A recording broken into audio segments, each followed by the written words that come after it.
how to delete your Google search history. Hey guys, welcome to a quick tutorial in which I'm going to show you how you can delete your Google search history on your mobile phone or your laptop or PC. So let's get into it. I have opened up Google on my mobile phone, so we can quickly do this.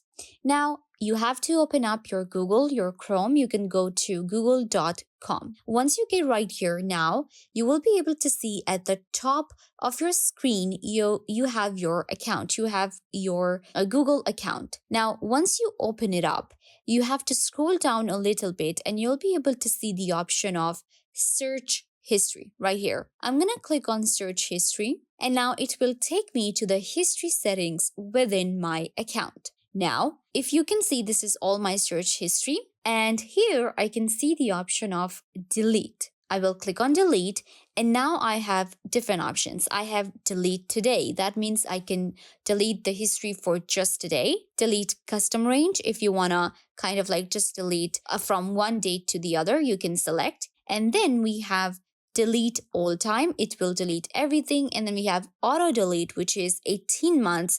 That means that after every 18 months, your search history will be deleted. So for now, what I'm going to do is I'm going to go with delete all time.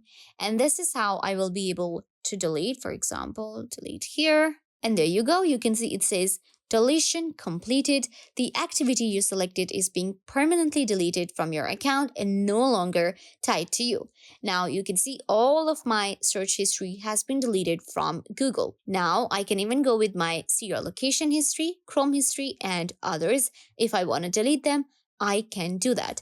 But for now, I think we're good to go. And now you'll be able to see that I have no history. This is how we delete our Google search history. I hope this video was a big help to you.